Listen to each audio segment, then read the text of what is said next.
Bienvenidos, quinto capítulo de Sentido Común, este espacio de conversación, el espacio de política de la región de Antofagasta. Queremos agradecer principalmente a todos quienes nos han seguido, han aumentado obviamente nuestras cuentas, más de 250.000 reproducciones en estos primeros 4 capítulos que obviamente nos hacen mirar con bastante auspicio, con bastante esperanza lo que va a ser el futuro, porque se logra el objetivo, que era instalar un debate, que pudiéramos conversar los temas, que pudiéramos detenernos a generar un espacio de análisis y por sobre todo, como lo decía yo, de debate, y en un esfuerzo que están unidos 3 medios digitales de la región de Antofagasta, como son el diario Antofagasta, Regionalista Diario y el hashtag. Bienvenido, Fernando San Román, ¿qué le parece estas noticias que tenemos en cada semana? ¿Cómo siguen aumentando las reproducciones? Contentos porque vemos que está resultando, que se está generando debate, y ha sido un éxito esta alianza que estamos, el hashtag de Antofagasta y Regionalista. Esto demuestra que trabajar cooperativamente, unir esfuerzos puede dar importantes resultados. Así que vamos con mucha fuerza para seguir generando este espacio de análisis, conversación y debate. Claro, se logra la repercusión con 3 medios unidos. Cristian, ¿cómo está? Cristian Reyes, director del diario Antofagasta. Muy bien, Juan Andrés, muy contento con esta gran recepción que ha dado la comunidad a este programa. Lo plantea en una oportunidad de que creo que estamos en una época que más que egos requiere los trabajos colaborativos, requiere la cooperación, y eso creo que se está intentando plasmar en este espacio que nace de esta alianza que ha sido muy fructífera, superando ya las 250.000 reproducciones en solo 4 capítulos. Entonces no queda más que agradecer, dar las gracias totales a la comunidad por esta gran recepción a este espacio. Por supuesto, vamos a continuar tocando los temas contingentes que a usted le interesan. Oye, y bueno, nos dicen de todo también, de cada lado nos acusan, de qué sector somos. Sí, de a veces hecho, estamos muy derechistas. De hecho, Andrés, la derecha nos acusa que somos un espacio de izquierda, y algunos sectores de izquierda nos han acusado de que estamos promoviendo a la derecha. Claro, eso quiere decir que va bien la cosa. Sí, pues dijeron, oh, ¿qué pasó? Diario Antofagasta, ¿qué te hicieron? Leí algunos de los comentarios y yo, oiga, yo estrenando ropa de invierno porque ha estado helado, ha estado frío. ¿Qué le parece que vamos con los top 5 de la semana, estos fallos, estas chambonadas de la política que nos tienen cada semana acostumbrados? Hay distintas cosas, vamos a ir rápidamente porque sin duda el tema de la semana, comentario para allá y para acá, fue la concesión de SACIR para el tratamiento de aguas servidas en la ciudad de Antofagasta, un contrato de $300 millones. ¿Dónde está el cuestionamiento respecto del hospital regional? Parece que no existió. ¿Qué le parece a usted que se den estas cosas, que siga participando libremente SACIR, que tiene varias concesiones? Lo decíamos, tiene carreteras, autopistas de Iquique, acá en Tarapacá, lo más cercano, la concesión del aeropuerto de Antofagasta, concesión del aeropuerto de Calama, ahora el agua. ¿Qué le parece, Fernando? Me parece insólito que la empresa SACIR, empresa española, que a través de la concesionaria Salud Siglo XXI está a cargo de la operación del hospital regional, se haya adjudicado o se haya quedado con este negocio del tratamiento de aguas servidas hasta el año 2060. Me parece realmente increíble, viniendo de una empresa que tiene constantes fallas en la operación del hospital regional, y ahora como premio más encima se queda con este millonario negocio. Me parece increíble, Juan Andrés. No logro entender por qué se dan este tipo de decisiones.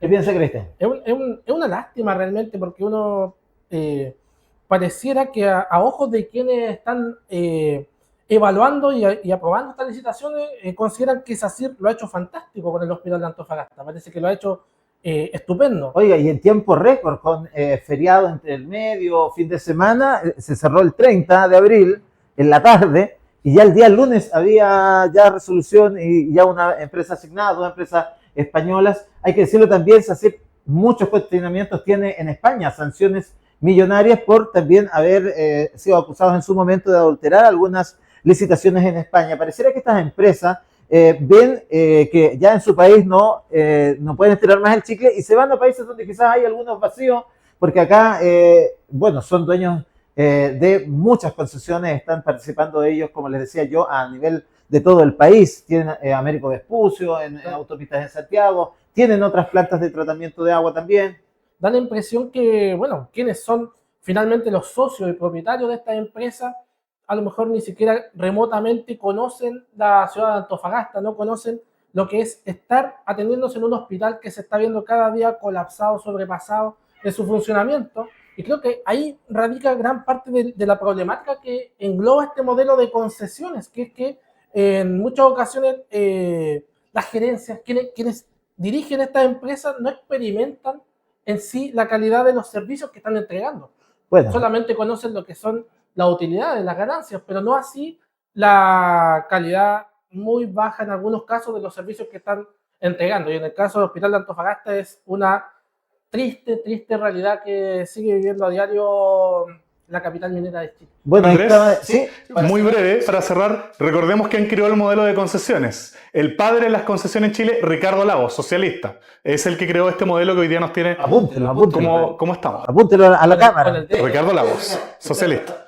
Oye, vamos con el número 2 de estas champonadas de la semana, que tiene un poco de relación, porque marcó su visita, es la visita presidencial corporativa, la denominé yo, porque vino a una actividad netamente corporativa de Michelin, este centro de reciclaje para neumáticos de la minería, que si bien es una buena iniciativa, uno esperaría que hubiera hecho más actividades como las que realizó en Copiapó, entregas de casas, más vinculación con la ciudadanía. Bueno, Copiapó también, allá estuvieron viendo el tema del transporte público, porque va a ser la primera ciudad de Chile que va a tener 100% ya su transporte público eléctrico. ¿Qué le parece la visita del presidente, que estuvo marcada por esta carta que entregaron los gremios y que se la entregó Ricardo Díaz, que va a estar conversando con nosotros en el segmento que viene? Mira, a mí no me parece mal que el presidente haya visitado la región y haya inaugurado esta planta. Creo que sí, como tú decías, Juan Andrés, podría haber tenido una actividad más con la comunidad, con organizaciones sociales y no solo centrarse a lo mejor en una actividad corporativa, industrial, de una iniciativa empresarial. Pero la iniciativa que viene a inaugurar a mí me parece positiva, me parece un avance para la región de Antofagasta. Sin embargo, insisto, hizo falta o se echó de menos que tuviera alguna reunión con organizaciones sociales, alguna actividad en la ciudad y no solo en la zona industrial, como que un poco escondido de la ciudadanía. A lo mejor eso yo podría criticar de esta visita. Bueno, y estuvo ahí la avanzada reunión con los gremios de salud junto al gobernador, pero no el mismo presidente. ¿Qué le parece a usted en los tonos que se dio y que finalmente el presidente también dijera que la concesionaria SACIR no está cumpliendo con el tema del hospital? Hubo, al parecer, esa declaración del presidente hubo que sacársela en cierta forma, tuvo que llegarle Fue a la carta fuerza. para que así se refiriera al tema, si no todo hubiera estado abocado solamente a lo que fue esta inauguración de la nueva planta de la empresa Michelin, que por cierto es una gran noticia para lo que es la región Antofagasta, la economía circular. Sin embargo, faltó o da la impresión de que más allá de la producción, parece que los ciudadanos de la región de Antofagasta estamos un poco de adorno, digamos, porque no hay referencia a las problemáticas que aquejan a los vecinos de la región de Antofagasta, salvo cuando se le pide al presidente que se refiera al respecto. Entonces esa es una situación que, bueno, deja muchas interrogantes en que venga la autoridad presidencial. Hay tantos temas de los cuales hacerse cargo y tener que inspeccionar el terreno, y vemos que su agenda fue cortísima, una sola actividad en nuestra región de Antofagasta y después de regreso a la capital del reino. Así es, y vamos al número 1, la escalada de violencia esta semana dejó un anciano agredido a plena luz del día con 7 puñaladas, fallecido, delincuentes que ingresaron a la Universidad de Antofagasta, y es ahí cuando salen los parlamentarios que están buscando mucha cámara por estos días. Vimos a Videla ahí con casco de guerra en el sector de la Chimba, con drones y con un casco de guerra que hizo recordar otras imágenes. Hubo mucho comentario en las redes sociales, y es ahí donde los parlamentarios ahora están pidiendo estado de excepción. ¿Cree usted que amerita, estamos a ese nivel, que los militares vengan a intervenir la zona? A ver, los militares están para la guerra, las policías son las que tienen que hacer la pega, y creo que se le ha entregado recursos a las policías y se tiene que entregar más y mejorar todo lo que se pueda mejorar para que las policías sigan haciendo su trabajo. Si hay que hacer intervención en las poblaciones, hagámosla. Si hay que invertir en mejorar los espacios públicos, la iluminación, hagámoslo. Si hay que darle más recursos a la fiscalía para que haga mejor su pega, hagámoslo. Pero yo no creo que la solución mágica, la varita mágica, sea decir militares a la calle. Me parece que eso es populismo, que es algo fácil de decir para la tele porque va a generar hartos likes. Y yo quiero lamentar aquí cómo muchos parlamentarios se han colgado de estas desgracias, de una tragedia que es el asesinato de un adulto mayor, producto de un delincuente, un chileno de 22 años que lo apuñaló, que hay que sancionarlo y secarlo en la cárcel. Eso no cabe duda, pero de ahí que los parlamentarios, como están en año electoral y quieren salir en la tele y hacerse campaña, se cuelguen de esto para hacer propuestas populistas, yo lo encuentro realmente lamentable. ¿Cuál es su opinión, Cristian Reyes? Es que, bueno, es un clásico cuando suceden este tipo de hechos que son tan lamentables y tan violentos, porque realmente uno ve el video de cómo esta persona, que realmente es una persona desalmada, la forma en que actúa, ataca de una forma bastante cobarde por la espalda a este adulto mayor, y por lo tanto, en cierta forma uno logra entender esta molestia, esta rabia por parte de la comunidad, y que desea sanciones drásticas, sanciones que finalmente pongan término a este tipo de hechos que nos tienen tan consternados a todos. Y uno siente que en el plano de la seguridad pública todavía se necesitan tomar medidas y en algunos casos endurecer, por ejemplo, las penas de los delitos que son relacionados con la agresión o lo que ocasiona lesión a las personas.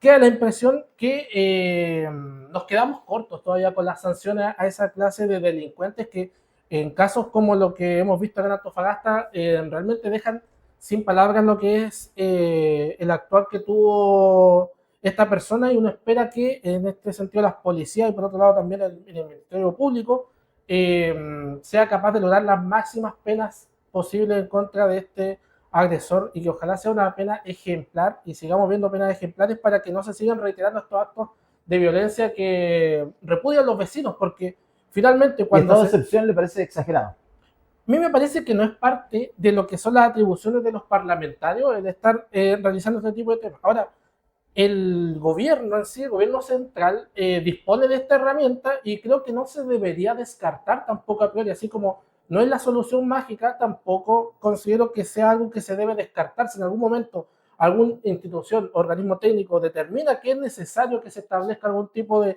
régimen especial o algún tipo de operativo especial, se puede evaluar, pero esto se debe hacer de forma seria y revisando realmente los antecedentes, más que solamente estar lanzándolo como un ofertón a la galería o una promesa electoral. Claro, ahí estuvo Videla, diputado Castro, entre otros, pidiendo este tipo de instancias. Los vamos a estar conversando todo esto al regreso, porque Ricardo Díaz aceptó el desafío de también sentarse junto al panel de Sentido Común para tratar todos los temas, va a enfrentar todas las preguntas, se dice que va a dar todas las respuestas al regreso de esta pausa.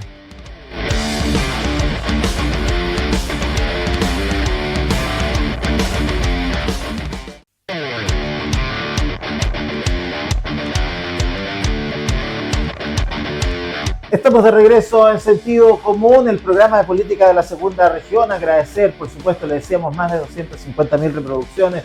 Mucha gente también de la ciudad de Calama, de Taltal, de otras localidades que han estado viendo el programa. Bueno, gracias a la visita de París sí, también muchas reproducciones en otras regiones del país, especialmente en Santiago de Chile. Así es que también agradecer a la gente que ha empezado a seguirnos de allá, los diferentes medios de Antofagasta, y también que están siendo parte de este programa que va en todas las plataformas de todos los medios que acá se unen. Y como lo decíamos antes de ir a la pausa, Ricardo Díaz, el gobernador de Antofagasta, está con nosotros. Agradecerle, Ricardo, que se diera tiempo dentro de su agenda, que sé que por estos días bien compleja, para venir a conversar con nosotros. Bueno, así es. Muchas gracias por la invitación a todos. La verdad es que me siento muy cómodo acá y, bueno, dispuesto siempre a rendir cuentas de las cosas que hacemos. Empecemos justamente hablando de rendir cuentas de lo que es el balance un poco de lo que fue su primera gestión. Hubo críticas allí, hubo un proceso para llegar a esta reelección. ¿Y cuáles son los desafíos que tiene en este segundo periodo, Ricardo? A ver, nos tocó implementar por primera vez lo que era una nueva institucionalidad, que es un gobierno regional legítimamente electo, un gobierno regional en donde el gobernador no es el jefe de los servicios públicos, por tanto no podía acelerar la ejecución de ciertos programas de los servicios públicos, en donde gran parte del presupuesto del FNR se podía definir desde el gobierno regional, y en donde también nos tocó, si bien pudimos trabajar muy bien con algunos municipios como Calama, Mejillones, tuvimos una gran dificultad en Antofagasta con la escasez de diseño. Por tanto, fue fue un periodo en donde nos pudimos instalar, donde dejamos las bases de lo que estamos hoy día ejecutando. Este año, en este periodo corto, desde casi el segundo periodo en enero, han ido avanzando muchas iniciativas.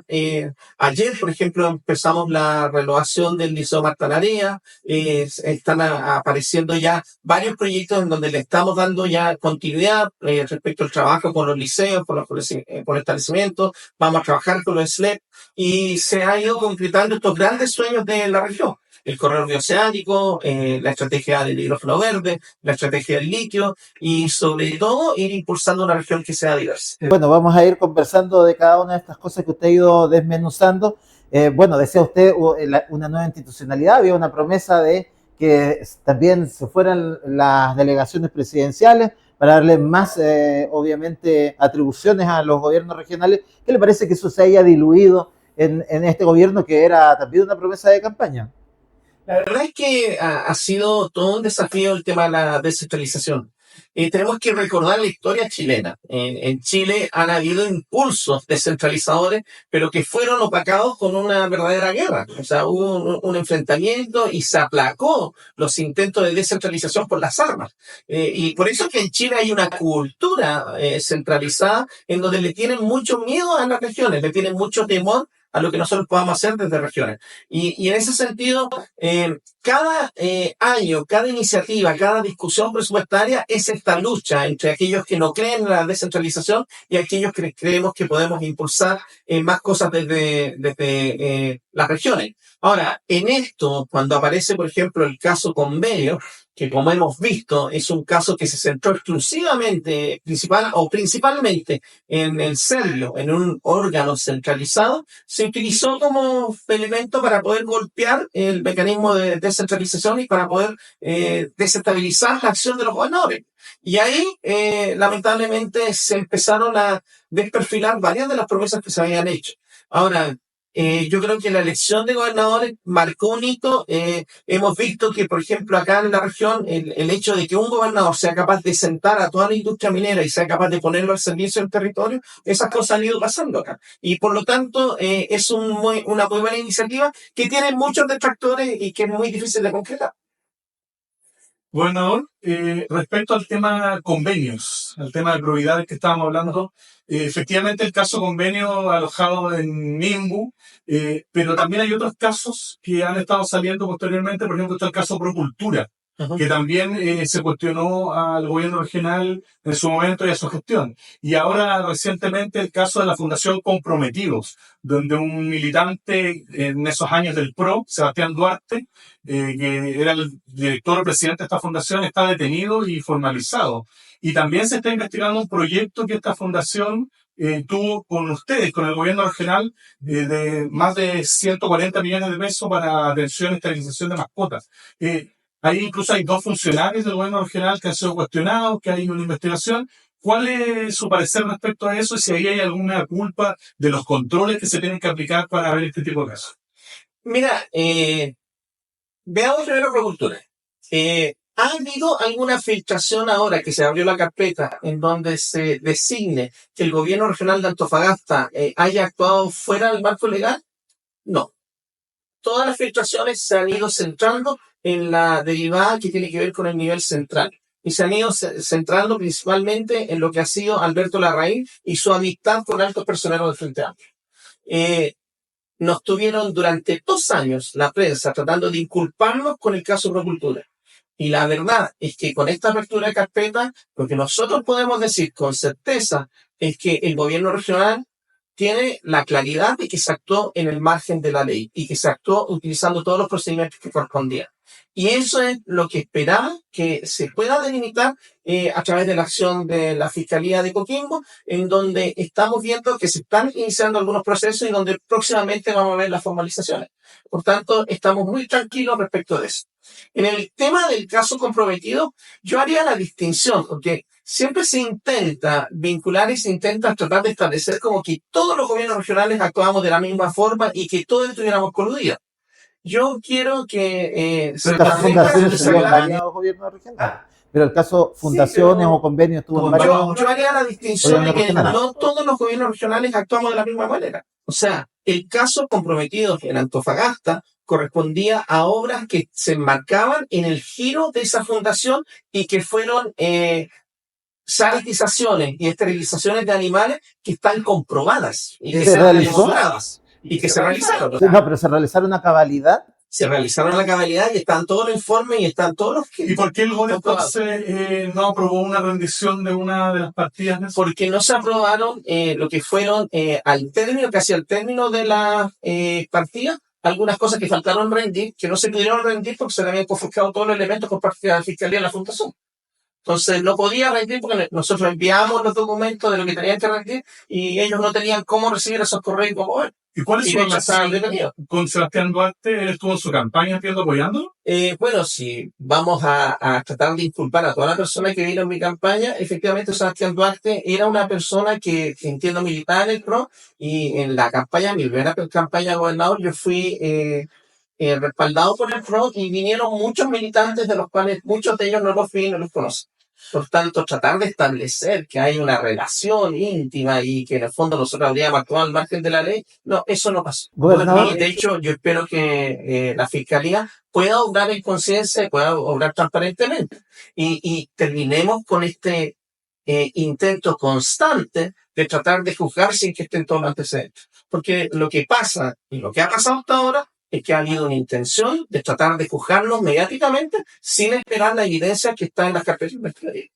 no, claramente hay que esperar que la justicia hable en estos casos, pero como usted decía, en caso Procultura ha habido una escalada, ha existido una escalada que podría llegar incluso a una arista hoy al presidente de la República. Es por eso que le pregunto a usted también si esa escalada podría llevarlo a su figura también, tanto en el caso Procultura como en el caso de comprometidos, tomando en cuenta que las personas que hoy día están bajo la lupa del Ministerio Público son muy cercanos a usted como su ex jefa de gabinete o su jefe de proyecto finalmente.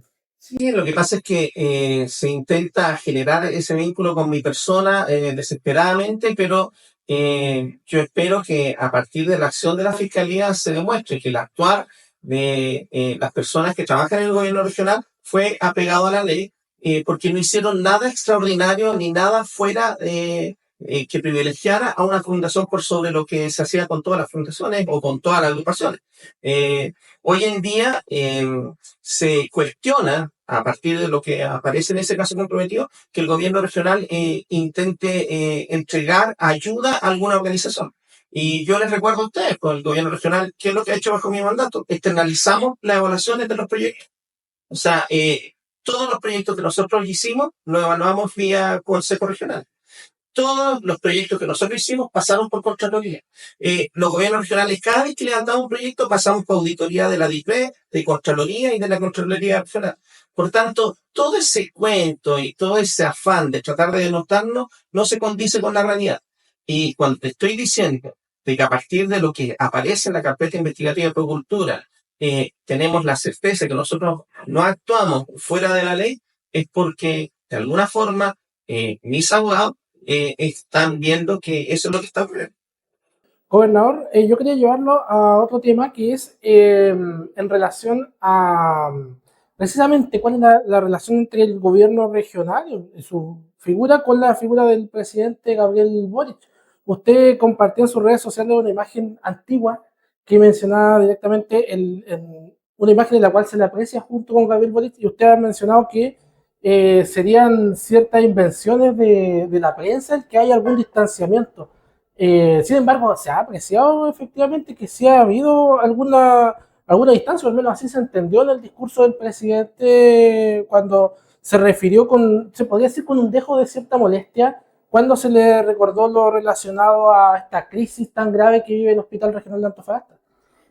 Mira, sin duda que yo con el presidente nos conocemos hace bastante tiempo y no podríamos decir que hay una amistad increíble o que nos llamamos todos los días. No, o sea, hay un conocimiento de hace bastante tiempo. Él me respaldó cuando yo postulé a alcalde y bueno, después han habido cierto respaldo en distintas postulaciones.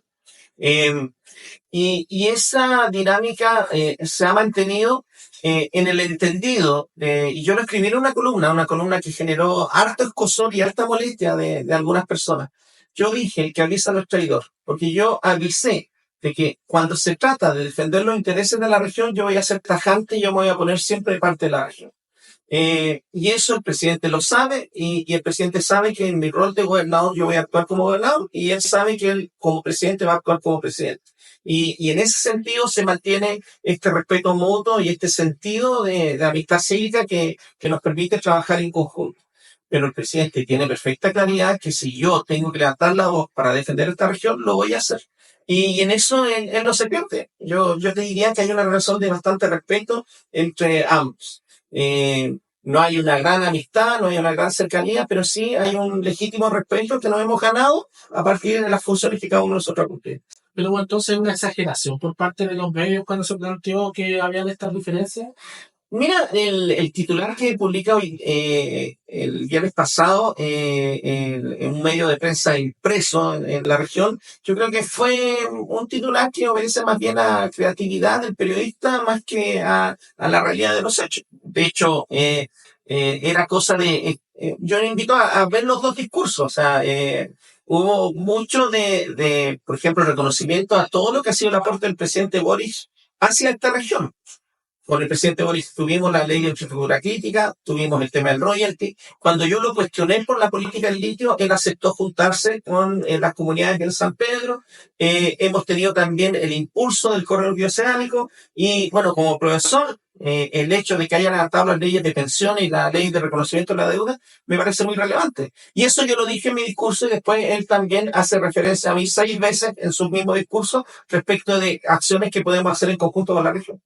Bueno, en ese sentido también hablando de relaciones, ¿cómo se lleva con los parlamentarios, tomando en cuenta que, por ejemplo, Jaime estuvo con Marcela en la campaña, no se alineó con el PPD, que lo estaba apoyando a usted? No sé cómo se llevará con otro diputado que es de su sector, entre comillas lo voy a decir, como es Videla. El del casco. El del casco de guerra, el mismo. Y los demás parlamentarios que son más bien de derecha, no sé si hay un trabajo, hay reuniones, hay coordinaciones. ¿Cómo ha sido esa relación? A ver, no es un misterio para toda la ciudadanía que 4 parlamentarios estuvieron en contra de mi reelección. De hecho, ustedes saben que me gustan mucho los cómics. Esto era la sensación de Spider-Man versus los 6 siniestros. En el fondo hubo como un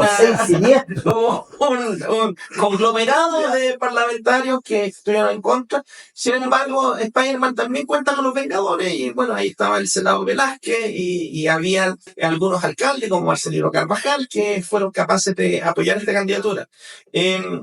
Yo creo... sumando y restando que al final del día quienes estuvieron conmigo en la campaña fueron aquellos que tienen un mejor conocimiento territorial de la región. Chamorro. Y que sabían, bueno, el Chamorro, y que sabían en el fondo del impacto que tenía el gobierno regional y del beneficio que había hecho el gobierno regional acá.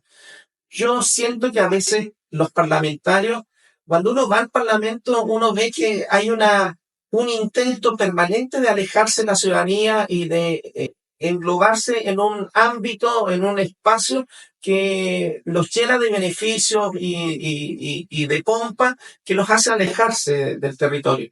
Y yo creo que esa tentación casi siempre está en las figuras parlamentarias. O hacen cosas que no corresponden a su labor parlamentaria, o tratan de mantener siempre esa pugna constante para tratar de aparecer en la prensa, y muchas veces levantan iniciativas de ley que no conversan con lo que la gente necesita. Entonces, yo creo que lamentablemente a veces los parlamentarios entran en esa dinámica y se pierden del territorio. Y bueno, finalmente les ganamos a todos ellos, y bueno, hoy en día ellos están en elección y ahí será la ciudadanía la que va a tener que evaluar. Yo espero que la ciudadanía sea capaz de evaluar en función de lo que los parlamentarios tienen que hacer. Bueno, usted es el más votado ahora de su sector históricamente, a lo mejor van a venir ahora por esos votos. Bueno, algo de eso ha pasado. Vamos a ir a la pausa, sé que tiene alguna preguntita, pero estamos en el tiempo de este primer bloque. Vamos a volver, está el tema de corredor bioceánico, hay muchos otros temas que vamos a tocar y que vamos a profundizar. Vamos a la pausa y regresamos para seguir conversando con Ricardo Díaz.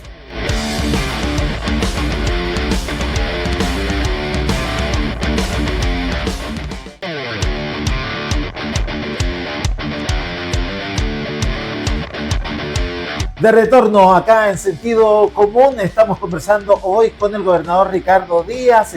Siguió la conversación incluso más entretenida fuera de cámara muchas veces de lo que se da en cámara, suele pasar. Seguimos hablando de los parlamentarios, lo decía usted, le llamaba la atención un poco lo que comentamos en el primer bloque de cómo está este tema mediático. Bueno, hay campaña y hubo hasta casco de guerra. Drones también, vimos los drones volando ahí, opción nocturna. Claro, ¿qué le parece todo esto de los parlamentarios ya calentando un poco, yo diría, el ambiente preeleccionario? A mí me gustaría que hubiera mayor información cívica, porque lo que estamos eligiendo no es un concurso de popularidad.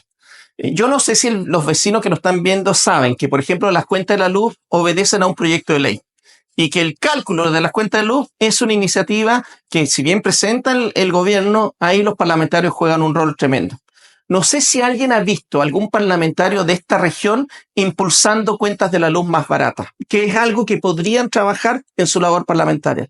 Yo espero que elijamos parlamentarios, no gente popular, porque lo que necesitamos es gente que haga buenas leyes que beneficien a la región. Y hay muchas leyes, por ejemplo, los presupuestos de los municipios, los presupuestos de los gobiernos regionales, las cuentas de la luz, beneficios, el tratamiento escolar, lo que significa el impacto de la salud y cómo damos mejoras en salud, el hecho de que las fiscalías tengan más profesionales para trabajar. Todos esos que son temas que a usted le importan, seguridad, salud, educación, y las cuentas de la luz son temas parlamentarios. Por ejemplo, gobernador, uno ha visto que el senador Velázquez impulsó el tema del royalty minero, que es como algo muy conocido. Se le va a recordar por eso, obviamente, como que es una ley que obedece a la identidad del senador Velázquez. Y al territorio. Y del territorio. Pero, por ejemplo, ¿usted podría nombrar una ley que beneficie a la región de algún otro parlamentario, algún diputado? Yo solo recuerdo a Rubén Gajardo cuando plantea esta ley en el fondo que tiene que ver con rentas mineras. Pero algo más que beneficia a la región cuesta recordar, y eso es lo que uno cuestiona. O sea, en el fondo, cuando tú tienes gente que ha profitado tanto tiempo el servicio público, bueno, tiene que dar cuenta de que ha ganado la región con ella. Entonces, ese es el desafío, y yo creo que eso es lo que tienen que evaluar los vecinos y vecinas. Bueno, es importante, disculpe, Cristian, pero usted sabe que tenemos que avanzar rápido, y algo importante es la voz de la gente. Salimos a la calle, nuestro equipo ahí comandado por Leo, la gente también de Antofagasta, con Leslie, a la calle a preguntarle a las personas respecto de esta concesión, es decir, ahora de el agua tratada, y respecto también de cuál es su opinión frente a lo que ha sido la concesión del hospital. Escuchemos la voz de la calle.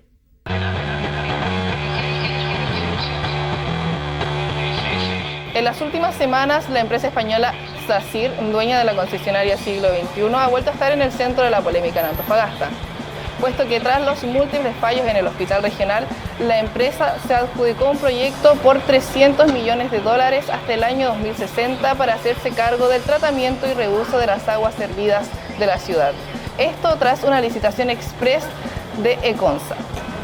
En Panamá, en 2024, el Tribunal Supremo de Estados Unidos determinó que el consorcio liderado por Sacyr debería pagar $272 millones. Esto por problemas de sobrecobro en la ampliación de la estructura.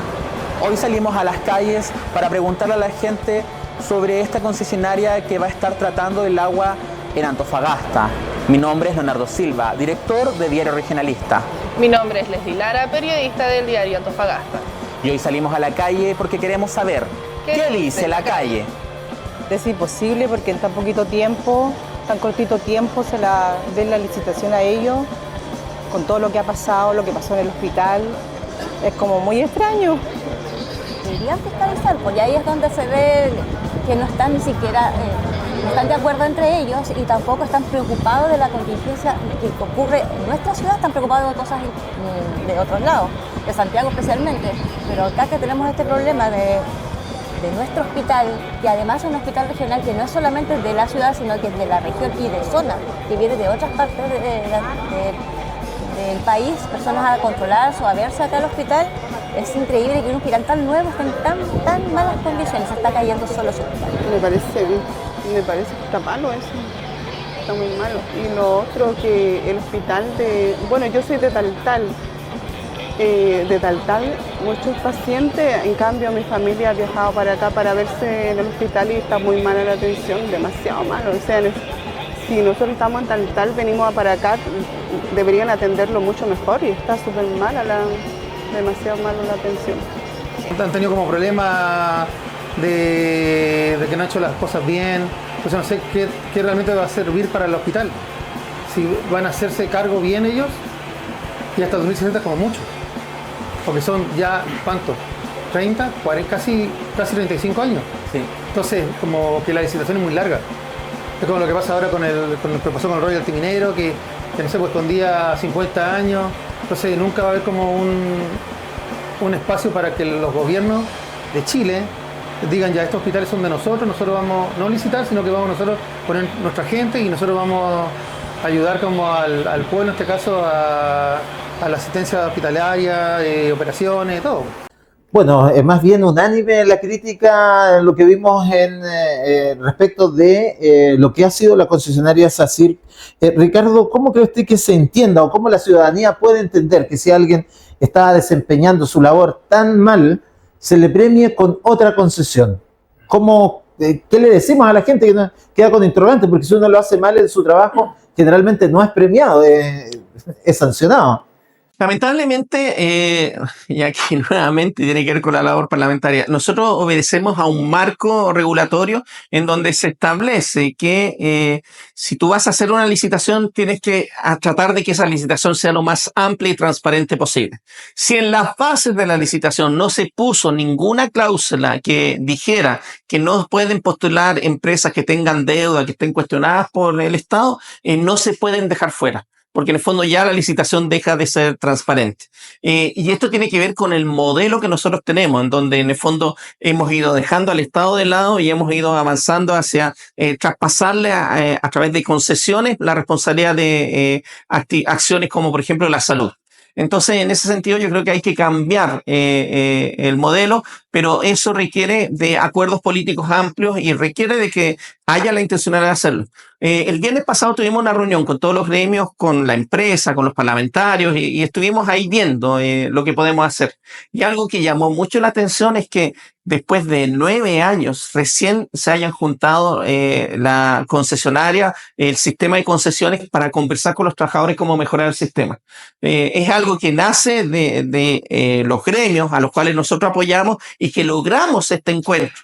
Pero quizás eso debe haber sido hace mucho tiempo. Bueno, usted lo decía en la visita del presidente, ustedes están con los gremios, han escuchado a los gremios, pero lo que se debiera avanzar es a cambios en el contrato. ¿Cree usted que pueda pasar eso?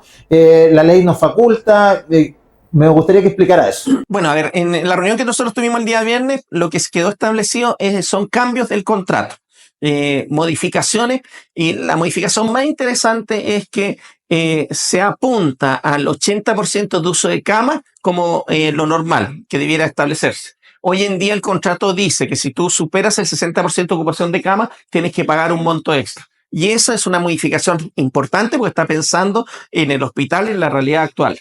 También se cambiaron las prestaciones de algunos servicios, se estableció un nuevo sistema de evaluación para que los gremios sean capaces de levantar los problemas que hay, y también se estableció una base de la cual nosotros podamos tener elementos de emergencia y de rápida reacción en el hospital. Por tanto, van a venir cambios en el contrato a partir de esta mesa que hemos nosotros auspiciado como gobierno regional, y donde están todos los gremios y están los parlamentarios que se han allanado a participar en ello. Gobernador, pero ¿qué seguridad hay de que esta empresa cumpla? Porque es una empresa que tiene constantes incumplimientos. ¿No será esta una manera de la empresa de continuar con este millonario negocio para que no se lo quiten, no la sigan cuestionando? ¿Usted no cree que sería mejor una solución de que esta empresa simplemente no siga con la concesión? Sabemos que eso no depende de usted, gobernador, pero al menos como posición, como opinión, usted como máxima autoridad regional. Mira, lo que hemos hablado, porque aquí nos estamos articulando con los parlamentarios, porque el parlamentario en algo que sí tiene mucha importancia en el rol fiscalizador.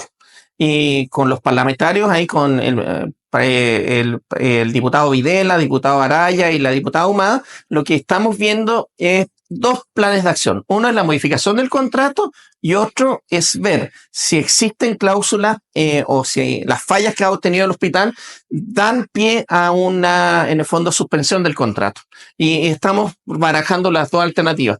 Lamentablemente, para la segunda cláusula tiene que haber un informe de concesiones que establezca que efectivamente las fallas han sido más allá de la capacidad que permite el contrato y que permiten bajar. Gobernador, que yo quería consultarle respecto a bueno, un tema relacionado con algo que usted ha impulsado bastante, que es relacionado al corredor bioceánico. Sin embargo, esta idea del corredor bioceánico no ha estado exenta de algunos cuestionamientos, por ejemplo, algunos que vienen incluso desde el fiscal regional, quien ha planteado que este corredor bioceánico podría ser una nueva puerta de entrada para importar también delitos, delincuencia. Crimen organizado. Crimen organizado a nuestra región de Antofagasta. ¿Se ha pensado, bueno, primero conocer qué piensa usted de esta opinión que ha emitido el fiscal regional? Mira, yo creo que el fiscal regional hace una muy buena labor en la pesquisa investigativa de aquella tráfico de droga que detecta Carabineros. Y yo creo que tiene que limitarse esa labor porque aquella instancia política que define desde lo político cómo podemos otorgar mayor seguridad al corredor bioceánico es el Ministerio de Seguridad y el Ministerio del Interior. Y son ellos los que han estado en la comisión de alto nivel. ¿Usted cree que el fiscal se excedió en su atribución al hacer esos comentarios? Yo creo que el fiscal, desde la realidad que él vive, hace esos comentarios y espero que no haya existido mala intención al hacerlo. Ahora, si hay mucha mala intención de las personas que comentan estas noticias y que me vinculan a mí con el narcotráfico internacional, de la cual yo creo que ahí es donde se exacerban los ánimos. Yo llamaría a que están las instancias políticas y que los temas que el fiscal ha planteado son temas que se han conversado tanto en los foros subnacionales, porque tenemos un área específica de seguridad, como en la comisión de alto nivel donde está el Ministerio de Seguridad y está el Ministerio del Interior. Por tanto, no son temas que no se hayan pensado, no son temas que no se hayan analizado y bueno, yo dispuesto a escuchar las iniciativas que tenga el fiscal para mejorar. Bueno, yo creo que aquí tenemos que ser capaces de escuchar todas las voces, hasta las más apocalípticas que hayan. ¿Usted considera entonces que se podría garantizar, digamos, que el corredor bioceánico no va a ser una nueva puerta de entrada entonces para...? Lo que se puede garantizar que lo que estamos impulsando es una articulación entre las distintas policías, una articulación entre los distintos países para tratar de establecer que el flujo de carga no dé pie al crimen organizado. Eso se puede garantizar. Ahora, mira, nosotros hemos hecho una inversión muy grande en seguridad, más de 40.000 millones de pesos en compra de vehículos para carabineros, compra de implementos para dotación. Este gobierno ha sido el gobierno que históricamente más ha invertido en seguridad y que más proyectos de ley ha sacado en el tema de seguridad. La derecha, que siempre habla de carabineros, la verdad es que nunca otorgó a carabineros con las capacidades que hoy en día se le han dado. Pero eso no te garantiza que no ocurra un crimen, que no ocurra un asesinato. Porque en el fondo eso es parte de la naturaleza humana. Bueno, usted estaba tocando precisamente el tema de la seguridad pública y hay algunas voces que han planteado la necesidad de establecer un estado de excepción producto de esta escalada que hemos tenido en las últimas semanas de distintos actos de violencia, delincuencia en la región de Antofagasta. Hace poco tuvimos un caso bastante impactante relacionado con un adulto mayor y en este sentido conocer cuál es su opinión y qué también usted puede señalar a la comunidad respecto a esta propuesta que de los parlamentarios, de los parlamentarios se plantea de establecer este estado de excepción constitucional como una herramienta para combatir esta escalada de violencia. Mira, el tema que nosotros tenemos es que tenemos la instalación de un crimen organizado como nunca lo habíamos tenido y que es una situación permanente frente a la cual hay que ser capaz de dar soluciones permanentes. Los estados de excepción, por definición, son de excepción. Tú no puedes pretender que todos nosotros vivamos en un estado militarizado para tratar de mantener el tema del crimen organizado. tienes que dar respuestas desde la institucionalidad y ojalá la institucionalidad democrática. Y ahí hay que hacer un trabajo mucho más efectivo entre coordinación entre las policías, la capacidad de investigación y leyes que sean mucho más eficaces respecto a las sanciones de ciertos delitos. Y aquí me vuelvo a remitir lo que dije anteriormente. La fiscalía necesita más recursos, necesita mejor capacidad investigativa. El fiscal Castro lo ha dicho constantemente. Bueno, ¿qué es lo que hacen los parlamentarios cuando discuten la ley de presupuesto que no le dan esas prerrogativas a la fiscalía que tanto lo está pidiendo? Ricardo, lo voy a llevar a otro tema para seguir avanzando en esta conversación con el gobernador de la región de Antofagasta. ¿Qué pasa con la estrategia de desarrollo regional? De alguna forma está vencida, por decirlo. Llegó la estrategia hasta el 2020, han pasado 5 años y no logra cristalizarse un aspecto que es fundamental para tener una hoja de ruta e ir viendo cómo se va a trabajar para el tan esquivo desarrollo de esta región. Hubo una licitación para ver la realización de ello, son 410 millones de pesos. Esa licitación quedó truncada también, me gustaría que explicar un poco eso y en qué ha quedado finalmente. A ver, primero aclarar, no es que no tengamos una estrategia, no tengamos una hoja de ruta. Los gobernadores somos la única autoridad a los cuales para poder inscribirnos y postular tenemos que establecer un plan de gobierno. Por tanto, yo tengo mi plan de gobierno, la ciudadanía lo conoce, yo he hecho mención a ello y los temas del plan de gobierno se han ido cumpliendo. En segundo lugar, mi intención en mi primer periodo era que la estrategia regional se construyera con capacidad local y que la construyeran universidades locales. ¿Por qué? Porque yo creo que hay que dar el impulso para que en el fondo nuestras universidades tengan la capacidad de acción y de desarrollo. Los 3 procesos licitatorios que nosotros intentamos levantar fueron objetados por Contraloría. Porque Contraloría en esta dinámica de que las licitaciones tienen que ser claras, transparentes y amplias, decía que no podíamos hacer una suerte de trato directo con universidades locales. Y finalmente lo que hay hoy en día, ya se abrió una licitación amplia, clara para todas las universidades del país, en donde esperamos empezar a construir esa estrategia. Lo que pasa es que ahí, este año se esté construyendo la estrategia, ahora va a durar 1 año la construcción y ese instrumento lo vamos a tener y va a ser un instrumento, y esta es la invitación, va a ser un instrumento en donde todos van a poder participar. Sí, lo que pasa es que ahí la Contraloría también ve, usted dice, no puede ser tan direccionada en el sentido para tener una... no sé cómo decirlo, alguien que lo operativice a nivel local, pero también cuando hay también figuras como la de Cristian Rodríguez, que yo diría es más una figura política que una figura académica. ¿Cómo ve usted eso? Porque él también podría ser parte. Bueno, hizo la estrategia de desarrollo regional anterior también, que estuvo hasta el 2020. ¿Cómo ve la figura de Rodríguez ahí también? O las instituciones, las entidades que él representa al interior de la Universidad Católica del Norte. Yo entiendo que Cristian Rodríguez trabaja en una área de la universidad y no es toda la universidad. No, entonces, pero lo que ve estas áreas sí. No, porque en el fondo cuando nosotros hicimos la primera intento lo hicimos con la decanatura de economía. Yeah. Y también hicimos un intento con el área de la Universidad de Antofagasta. Entonces, yo llamaría a tratar en el fondo de no ver tanto debajo del agua. O sea, mi intención es que las universidades tengan capacidad, no un personaje en particular. Por lo demás que no representa todo el quehacer de la universidad. Gobernador, y a propósito de universidades, también ustedes con el GORE tuvieron un proyecto con la Universidad SEC, que también ha sido cuestionado. Ustedes mismos, de hecho, llevaron a la Contraloría el tema, hicieron una consulta por la participación de Javiera Blanco, que, como dato de contexto, es pareja del senador Pedro Araya, cuyos funcionarios también fueron parte de este proyecto de estrategia innovadora en seguridad. ¿Qué pasó con eso? Porque ustedes hacen una consulta a Contraloría, ¿en qué quedó? ¿Cómo se justifica que ahí se haya elegido una universidad? Usted dijo que tenía interés de que universidades locales, y esta universidad no es local. Sí, a ver, hay que tener claro que cuando existe esa iniciativa que eran los fondos FIC, eso eran iniciativas amplias, claras y que en el fondo permitían la participación de varias universidades.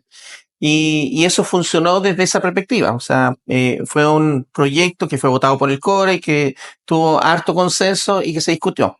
También aclarar que cuando el GORE hace cuestionamientos o hace consultas, no es sobre todos los proyectos en general. O sea, los proyectos cuando se elaboran, se entregan fondos y se van rindiendo esos fondos y es posible que algunas partidas nosotros las podamos cuestionar y podamos pedir la devolución. Es posible que frente a algunas situaciones nosotros pidamos la visión de Contraloría para ver si se puede justificar o no la rendición de ciertas cuentas. Y eso es lo que se hace. O sea, no es que porque se cuestione significa que esté todo malo. O sea, se trata de ser muy riguroso en el GORE en el manejo de los recursos. Y claro, nosotros hicimos esa consulta y entiendo que está en revisión y si hay que descontar y si hay que pedir devolución, se hace. Porque ya se pagó. Se hace eso. mucho en muchos proyectos. Porque eso ya se pagó. Se paga y después se piden devoluciones porque en el fondo tú tienes que lograr rendir las cuentas y hay procesos de devolución que se mantienen en todos los casos. Javiera Blanco dice que le llama la atención que usted haya cuestionado su participación, siendo que usted estuvo en una comida en su casa con ella hablando de este proyecto, estuvo el senador Araya también ahí, y dice que usted encontró que estaba todo bien, que le gustó el proyecto, que lo conversaron y cuestionó que usted haya llevado a Contraloría el pago que se le hacía a ella. A ver, el gobernador no actúa en lo que tiene que ver con las rendiciones de los fondos, ni yo tampoco actúo en lo que significa la evaluación de los proyectos. Yo puedo conversar muchas cosas con la gente, pero la institucionalidad del GORE pasa por muchos sistemas de revisión que hacen que no haya esta injerencia del gobernador en los proyectos. Por tanto, si tú te fijas, primero los proyectos tienen una evaluación técnica y eso lo hacen equipos del GORE. Después los proyectos pasan por el CORE y ahí está la evaluación del CORE y está la evaluación técnica del CORE. Después pasa por la unidad de rendiciones, en donde tampoco tengo injerencia. Y yo mismo me he encargado de ir tratando de sacar al gobernador de cualquier situación en donde pueda haber como una suerte de beneficio en particular. Por tanto, le puede extrañar todo lo que quiera a la señora Javiera Blanco, pero es el actuar del gobierno regional y el actuar transparente que se tiene que dar. Gobernador, también hablando de situación, usted habla de harto control y todo lo que debe suceder, especialmente cuando hay recursos públicos. Eso, al parecer, no sucedió con el CICITEM, una situación grave. Yo diría que también el Partido Socialista tiene mucho que decir, ha estado muy callado, porque aquí es una figura emblemática, Rubén Rojo, y él ha estado ahí fundamentalmente criticado desde el inicio por su más vinculación política que técnica para asumir ese rol.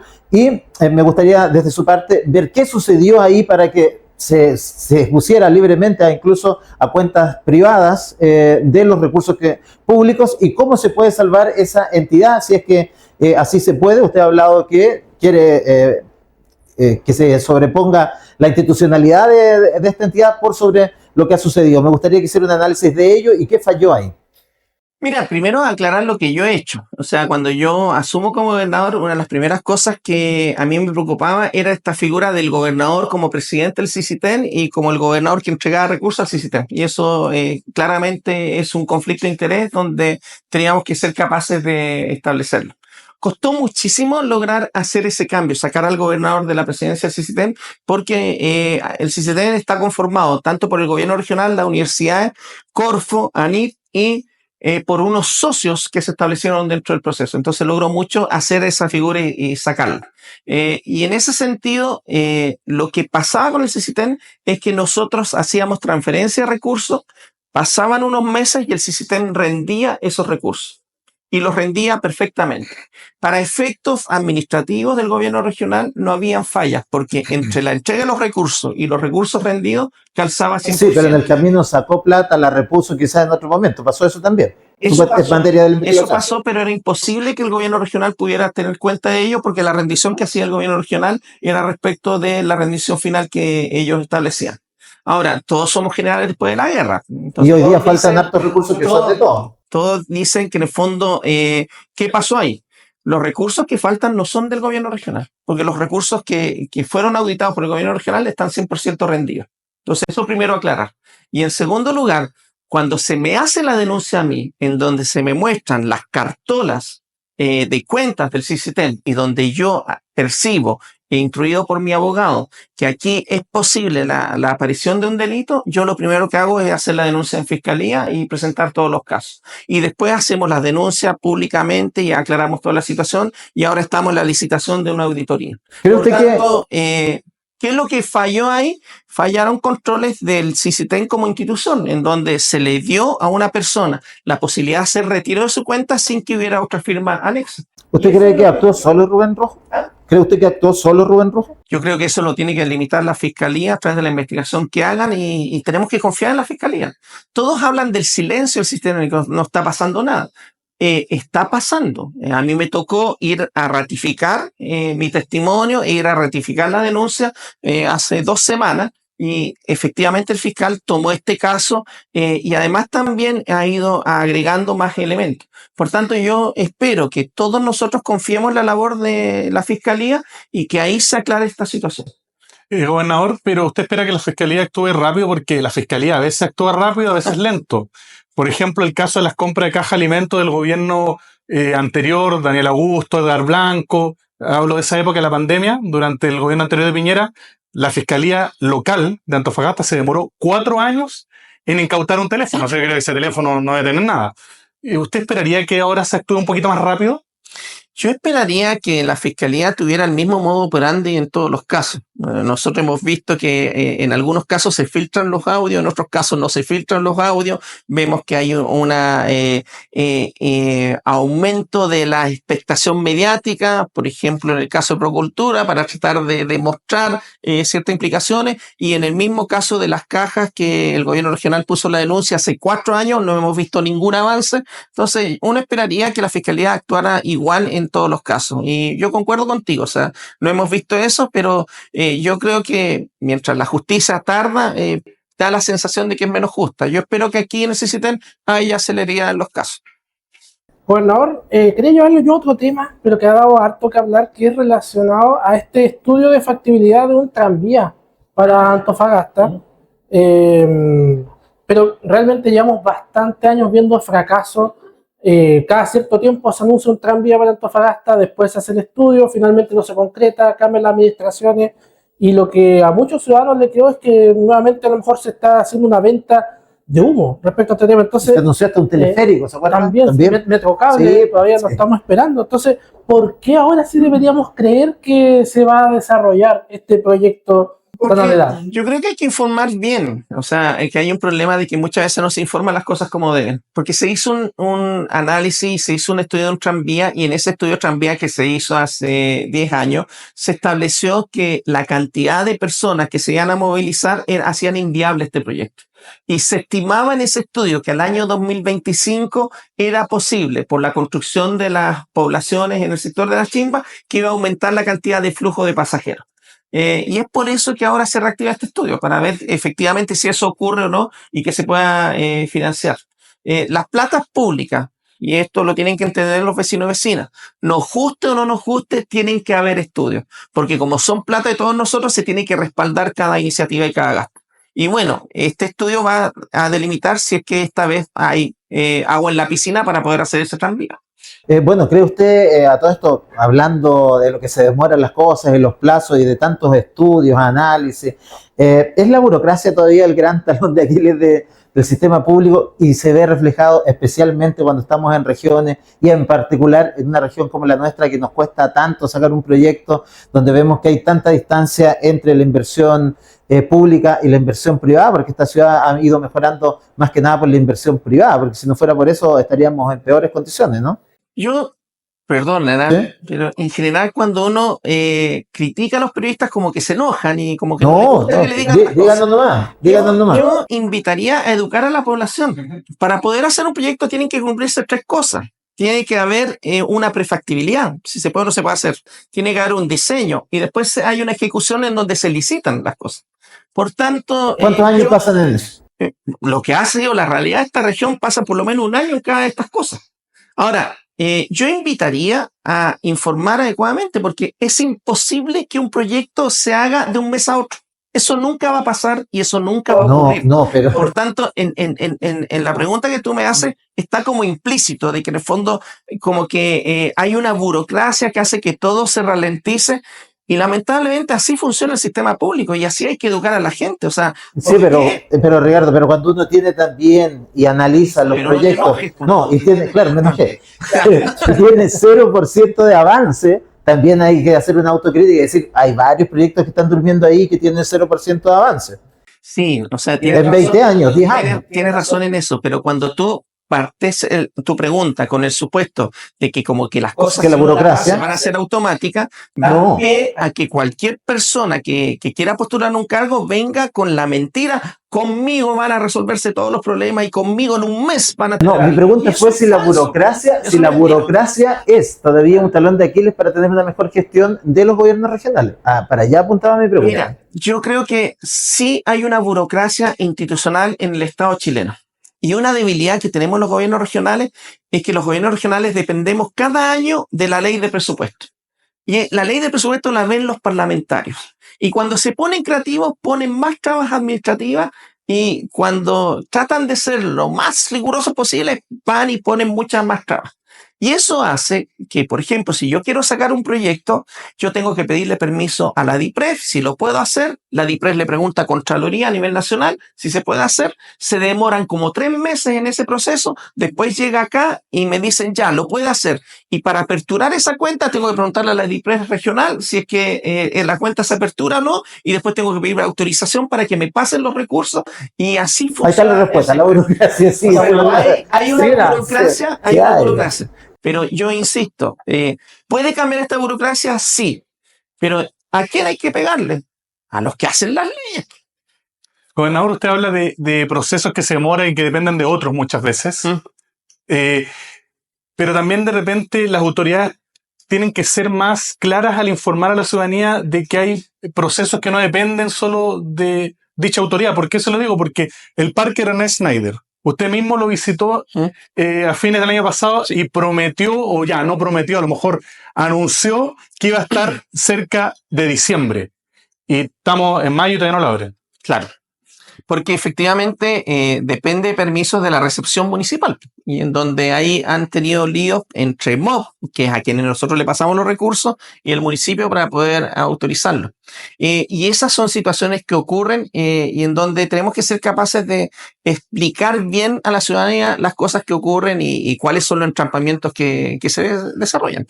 Le queremos agradecer a Ricardo Díaz por haberse dado este tiempo de estar con nosotros, enfrentar todas las consultas. Me parece súper bien que se den esos espacios, así que le agradecemos, gobernador, y ojalá que tengamos otra oportunidad para debatir este y otros temas que se vienen adelante. No, yo feliz de haber estado acá. Bueno, ustedes me conocen, yo soy confrontacional, no evado las preguntas, pero también creo que tenemos una labor y ustedes están cumpliendo una labor de ir informando, de poner a los políticos a la palestra y ojalá de esta perspectiva que la gente tome mejores decisiones. Entonces, me parece muy bien lo que están haciendo. Yo siempre he puesto a rendir cuentas y las cuentas se rinden aceptando todas las preguntas y todas las críticas.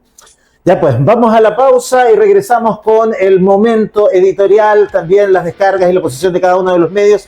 Gracias, Ricardo Díaz, y nos encontramos a la vuelta de la pausa con la editorial.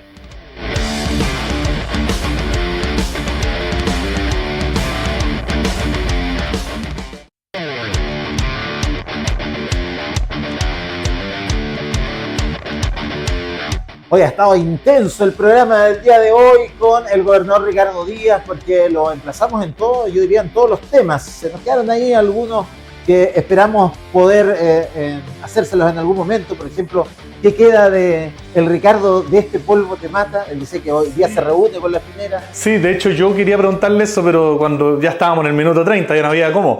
Pero sí, quedaron un par de temas pendientes, pero creo que igual pudimos debatir hartos temas con el gobernador Ricardo Díaz. Es ahora el tiempo del minuto editorial, obviamente desarrollar un tema y dejárselo como en un punto suspensivo, abierto a la comunidad. Ha gustado bastante lo de nuestras columnas porque se genera debate, hay mucha opinión en redes. Decirlo, lo decía usted, más de 250.000 reproducciones del programa, pero también nuestros posts de las redes sociales han tenido miles de reproducciones y han generado debate. Partamos con usted, don Cristian Reyes. Así porque, bueno, antes quería comentar que efectivamente...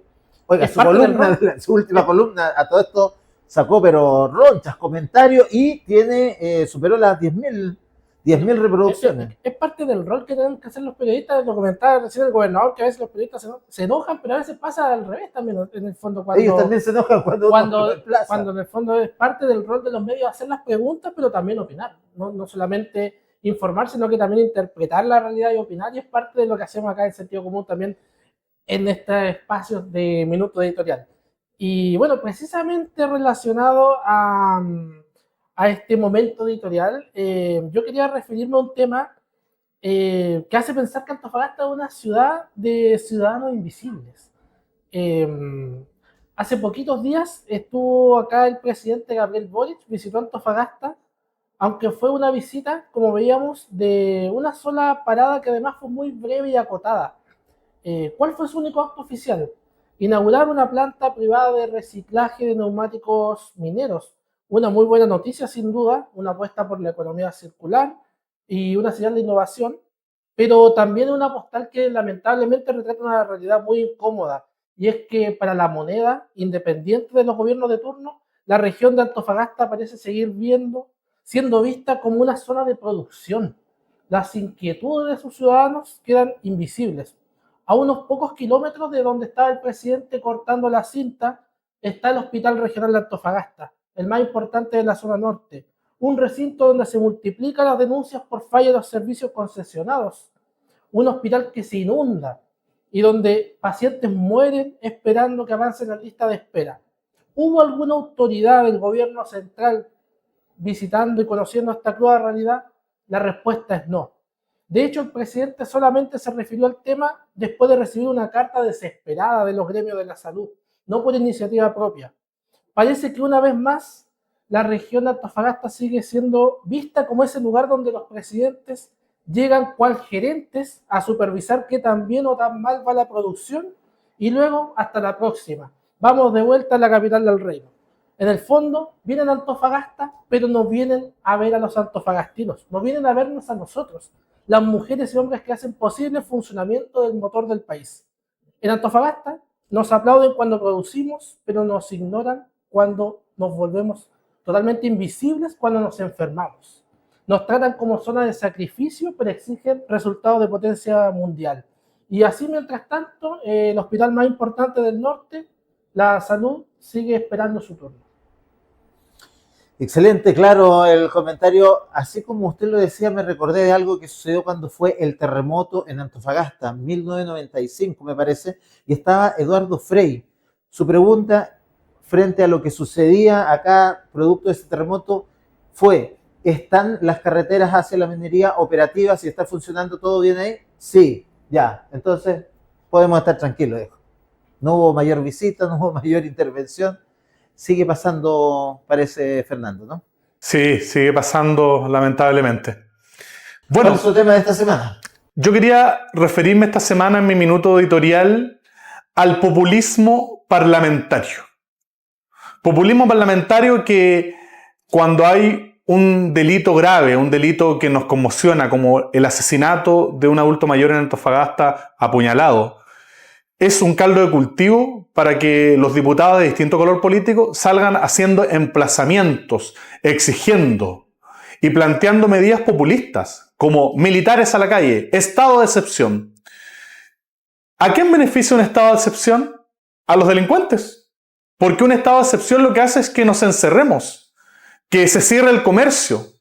¿Qué pasa cuando hay un estado de excepción? Se deja de vender, los locales tienen que cerrar más temprano, afectamos a las pymes, afectamos a los negocios locales que dan empleo, que son los que mueven la economía. Nos encerramos nosotros. ¿Y por qué tenemos que encerrarnos nosotros? ¿Por qué mejor el Estado no sigue tomando medidas para recuperar espacios públicos, para mejorar la labor de las policías, para mejorar la labor de la Fiscalía, el Ministerio Público? ¿Por qué siempre la receta fácil? Militares a la calle, estado de excepción. Cuando aquí hay caminos que están probados, que en otras sociedades han probado de cómo mejorar la seguridad. Yo ahí quiero decir que en un año electoral nos vamos a encontrar con estos episodios de populismo donde los parlamentarios, para figurar, para salir en la tele, incluso planteando cosas que están fuera de sus atribuciones, van a tomar tribuna por estos temas y van a salir haciendo emplazamiento y planteando propuestas populistas solo para tener un like o para conseguir a un votante sin siquiera proponer leyes concretas que nos puedan beneficiar. Que los parlamentarios legislen, que hagan su trabajo en el Congreso y que no se paseen con cascos, con drones o detrás de las llamas cuando hay una quema, que hagan su pega, para el cual los eligieron y los votaron. interesante tema tomando en cuenta lo que vamos a ver durante este año, que es un periodo eleccionario. Quiero aprovechar, no he hecho editorial, no sé si va a ser una editorial como tal, pero no quiero dejar pasar esta instancia para referirme a lo que sucedió con SACIR y esta adjudicación de la planta de tratamiento de aguas servidas de Antofagasta. La misma concesionaria cuestionada por su mal desempeño en un hospital regional que es el principal hospital de alta complejidad, no solamente de esta ciudad, sino que de toda la macrozona norte, que hoy día lo vemos filtrándose, llenándose de agua, con un incendio que obligó a una evacuación total. Esa misma concesionaria que tiene una serie de problemas, incluso con los gremios de la salud, con los funcionarios que no encuentran condiciones también adecuadas, con un sistema de climatización que nunca ha funcionado bien, pero son ellos mismos los encargados de hacer las reparaciones porque el contrato es millonario. Fíjese que ellos mismos son quienes tienen la concesión del aeropuerto de Antofagasta, son los mismos que tienen la concesión del aeropuerto de Calama, de la ruta de la autopista hacia Iquique. Entonces el reino de SACIR sigue creciendo, siguen aumentando y nadie parece molestarle. Y eso no es solamente acá, ellos están en todo el país y es ahí cuando uno empieza a levantar las antenitas y a tomar en consideración quiénes están detrás, quiénes los apadrinan para lograr tales causas sin problemas y que una vez más tengan la posibilidad de ganarse un contrato millonario, esta vez por 300 millones. El del aeropuerto es de 316 millones y no de pesos, de dólares. Imagínense la danza de millones que hay alrededor, pero no solamente acá en esta región, donde ya hay un descaro, porque no hay un buen funcionamiento. Es ahí donde yo diría está el papel de los parlamentarios, más que el pataleo mediático, como decían ustedes, es la instancia importante fiscalizadora de ver qué peso político tienen realmente nuestros parlamentarios a nivel central y ver hasta dónde es posible que estas concesionarias, que en el caso de SACIR han sido multadas millonariamente en España por irregularidades precisamente en procesos licitatorios, incluso allá en temas ferroviarios, y acá le dan también lo que va a ser la licitación del ferrocarril entre Santiago y Valparaíso. Entonces uno ahí empieza a cuestionarse, dice, estas empresas quizás allá en su país ven que la regulación empieza a jugarles en contra, que ya no pueden hacer todo libremente para ganarse todas las licitaciones y empiezan a ver territorios donde es fértil, donde es fácil pasar por encima muchas veces de la institucionalidad o incluso del derecho de los ciudadanos, porque acá los servicios no digamos que son lo mejor, no nos caracterizamos por tener los mejores servicios y en algo tan sensible como la salud, acá es paupérrimo y se le premia teniendo una nueva concesión que no es menor, imagínense, es hasta el año 2060, donde gran parte del volumen del agua tratada la van a comercializar, la van a vender a las mineras. Imagínense todos los años, todo el dinero que van a obtener, en este caso, la concesionaria SACIR, que va a seguir en el ojo del huracán y, por supuesto, en el ojo también incisivo de nosotros como medio de comunicación, del hashtag y de estos tres medios, yo sé, también porque tenemos un sentido común frente a este tipo de empresas y no son solamente esta, como SACIR española, también hay que ver lo que está pasando con las energías renovables. También esos consorcios españoles han llegado en masa y no ha significado nada para la ciudadanía. No hay un peso que se haya rebajado a una zona que produce energía renovable en gran cantidad. No hay un peso y no hay un parlamentario que tampoco levante la voz. Bueno, sí, yo quería, muy breve, para reforzar un poco lo que tú planteas. Nosotros hicimos una solicitud por transparencia de las fiscalizaciones del MOP a través del inspector fiscal a la empresa SACIR a través del siglo XXI en el hospital regional. Lo negaron, están ocultando las fiscalizaciones. Yo quiero anunciar aquí públicamente que vamos a recurrir al Consejo para la Transparencia y si es necesario a la Corte de Apelaciones y hasta la Corte Suprema para exigir que esas fiscalizaciones del hospital regional del siglo XXI de SACIR sean entregadas públicamente porque tenemos derecho a saber sobre esas fiscalizaciones. No puede ser que estén ocultando información. En este caso, el MOP está ocultando información. Bueno, uno ve este tema que está planteando su editorial Juan Andrés relacionado a este nuevo contrato, esta nueva licitación que se gana la empresa SACIR, y es difícil no pensar en una frase que dice que en política nada sucede por accidente. Decía Franklin Roosevelt, en política nada sucede por accidente. Si sucede de esa manera es porque alguien lo planeó así. Y este tema de que una misma empresa se está ganando una tras otra las distintas concesiones Y de en nuestro todo país, Chile, es un síntoma sin duda de algo mayor que debe ser sin duda develado en su momento, investigado, y bueno, para eso están los medios de comunicación. Lo vamos a investigar, no lo dude. Bueno, gracias a ustedes por haber estado ahí, estar siempre viendo a través de las diferentes plataformas en nuestro medio, en las redes sociales, donde también les damos algunos anticipos. Gracias a ustedes. Suscríbanse en cada uno de los canales de YouTube de los medios de comunicación, la campanita, pónganle un me gusta, dejen un comentario, siempre es importante para nosotros saber cuál es su opinión. También en cada uno de los shorts, estos pequeños adelantos que hacemos, también coméntenos y díganos también a través de las redes sociales a quién le gustaría que sentáramos acá en el banquillo de Sentido Común. Y ya se está haciendo hoy, Paulina Núñez, la hemos invitado.